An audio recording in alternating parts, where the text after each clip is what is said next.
بسم اللہ الرحمن الرحیم۔ بھائی آج کل ایک ویڈیو جو ہے وہ کافی گردش کر رہی ہے، اس کے بارے میں گفتگو کر رہے ہیں۔ حفیظ صاحب، ایک عجیب بات یہ ہے کہ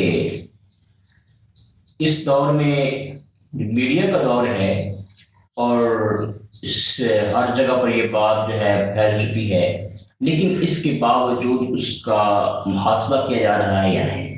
بات اصل یہ ہے کہ وہ ویڈیو جس میں ایک پیر صاحب اور اس کے لیے اس کے مرید نہیں بلکہ مریدنیاں مستورات عورتوں کو سجدہ کر رہی ہیں، جبکہ اسلام اس چیز کی بالکل گنجائش نہیں دیتا کہ ایک مرد کے ساتھ غیر محرم عورت اگرچہ وہ رشتہ دار ہی کیوں نہ ہو، اس کو اسلام نے منع کیا ہے۔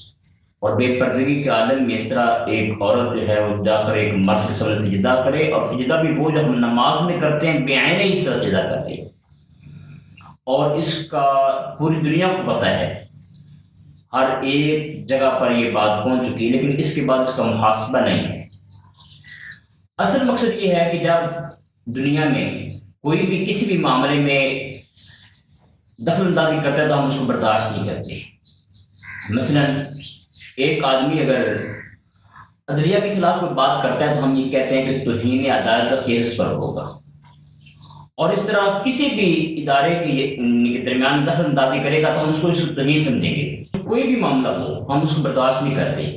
ہمارے استاد ایک مثال دیا کرتے تھے کہ پہلے زمانے کی بات ہے، ماضی قریب کی، اس وقت لوگ جب جاتے سفر کرتے تھے تو وہ گدا گاڑی بیل گاڑی وغیرہ میں ہوتا تھا، تو اس میں ایک کمرے کی شکل بنا کر جایا کرتے تھے۔ تو اگر اس کمرے کی شکل میں بنے ہوئے اس گاڑی بیل گاڑی کے اندر کوئی عورت بیٹھی، اگر وہ اپنے پردے کو اٹھا کر باہر جھانک لیتی تھی اس کو مایوس سمجھا جاتا تھا، اس کے ورثاء اس کو ڈانٹتے تھے، اور جس سے اس کی منگنی ہو جایا کرتی تھی وہ اس سے شادی کرنے کو تیار نہیں ہوتا تھا کیونکہ اس نے باہر جھانکا ہے۔ اور اس طرح اس دور میں بھی چند لمحے یا چند دن پہلے کوئی جانتا بھی نہیں ہوتا، جب اس کی شادی ہو جاتی ہے اس عورت کے ساتھ، اب وہ عورت جس کو پہلے جانتا تک نہ تھا، اب وہ کسی دوسرے مرد سے بات کرے تو یہ مرد برداشت نہیں کر سکتا۔ وجہ کیا ہے؟ یہ میری بیوی ہے، میری بیوی ہے۔ دو کلمات پڑھنے کے بعد صرف دو کلمات پڑھنے کے بعد اب یہ 20 کی بیوی بن گئی، اب یہ کسی اور کے ساتھ اس کے تعلق کو جائز نہیں سمجھتا۔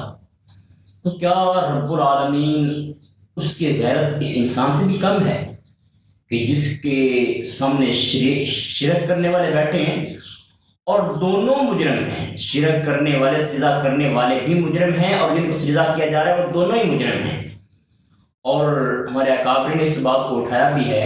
میں بھی کہتا ہوں جس حد تک میری آواز جا سکے میں پہنچاؤں، تو ارباب اقتدار ان سے التماس کرتے ہیں، خدا را سوچی کیا ہو گیا، آپ کو کہاں جا رہے ہیں، کیوں بھٹکے ہوئے ہیں؟ تمہیں پتہ نہیں تم سے اس بات کا حساب ہوگا؟ تم جانتے نہیں ہو کیا؟ تم نے اپنے بارے میں اپنی عزت کے بارے میں تم نے کوئی چھوٹا سا معاملہ ہو تو اس کو پکڑنے کی کوشش کرتے ہو، تو یہاں کیوں نہیں پکڑ رہے؟ کیا رب العالمین نے تمہیں پیدا نہیں کیا؟ اس نے تمہیں حکومت نہیں دی ہے؟ اس نے تمہیں طاقت نہیں دی ہے؟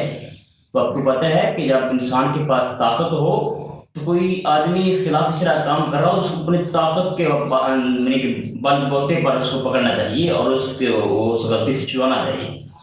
اگر طاقت نہیں ہے پھر زبان سے، اور اگر زبان سے بھی نہیں تو پھر ہے کہ جا کر دل سے برا کہو۔ تو بھئی آج تو یہ عالم ہے کہ کوئی زبان سے برا کہتا ہے تو وہ بھی مجرم ہے۔ پہلے کسی کے بارے میں کوئی بات کہی گئی دوسرے کے بارے میں نظر نہیں آیا، اس طرح معاملات چل رہے ہیں۔ لیکن خدارا ایسا نہ کرو، ان کو پکڑو، یہ سجدہ کرنے والے ان کو ہی پکڑو اور سجدہ کروانے والوں کو پکڑو، دونوں مجرم ہیں اور دونوں کو تختہ میں لٹکانا چاہیے۔ یہ چھوٹا جرم نہیں ہے۔ اللہ بھی فرماتے ہیں کہ میں ہر گناہ معاف کر دوں گا اگر چاہوں گا، لیکن شرک معاف نہیں کروں گا، یہ اتنا بڑا جرم ہے۔ خدارا یہ ان چیزوں کو پکڑو اور آئندہ موقع نہ بنے۔ اگر اب ایسا ہونا شروع پہلے ہوا تھا اور اب اگر اس وقت اس کی پکڑ ہوتی تو آج یہ معاملہ نہ ہوتا، آج پھر یہ معاملہ، اور کل پھر یہ بات طول پکڑ جائے گی، عموماً یہ کام ہو جائے گا، اڈے کھل جائیں گے، اڈے، اس سے پہلے کے اڈے مخفی ہیں، اب زہر اڈے کھل جائیں گے۔ کیا حق بنتا ہے کہ ایک عورت کہ غیر مرد اگر سجدہ کرے، وہ کتنی بےزتی ہو؟ اللہ کے نبی صلی اللہ علیہ وسلم کے سامنے صحابہ اکرام نے یہ بات کی تھی. اللہ کے نبی نے فرمایا کہ اللہ کے سوا کسی کو سجدہ اجازت نہیں سجدہ کی. اگر اجازت ہوتی تو عورت کو حکم ہوتا اپنے زوج کو کر، اس میں زوج نہیں ہے. ایک پیر کی 1000 عورتیں یہ بھی نہیں بن سکتی. تو بھئی اس معاملے میں سب سے بڑے جو ہیں وہ مجرم ہیں، ارباب اقتدار ہیں. خدا را ہماری اس بات کو سیریس لے کر سمجھ کر کے اس بات کو بدلنے کے اپنی ذمہ دارائیں اور اس معاملے کو اپنی گرفت میں لیں. لیکن پتہ ہے اگر یہ معاملہ نہ ہوا تو پھر آگے کیا ہوگا؟ میں اکثر کہا کرتا ہوں عمر کا فاصلہ لمحوں میں سمٹ جاتا ہے، ظلم جب حد سے بڑھتا ہے تو مٹ جاتا ہے، چیخ بن کے جب بغاوت کی صدا اٹھتی ہے تو حاکم وقت کا تختہ الٹ جاتا ہے.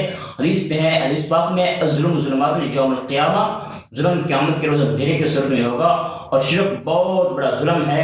خدا را اس سے بچیے اور بچائیے. دعا ہے اللہ رب الجلال سے اللہ تبارک میری اس بات کو سننے والوں کو سمجھنے کی توفیق نصیب فرمائیں اور پھر اس کو سمجھ کر اس پر عمل کرنے کی توفیق نصیب فرمائیں. ہم نے تو دل جلا کے سر عام رکھ دیا، اب جس کے جی میں آئے وہی پائے روشنی. الحمد للہ.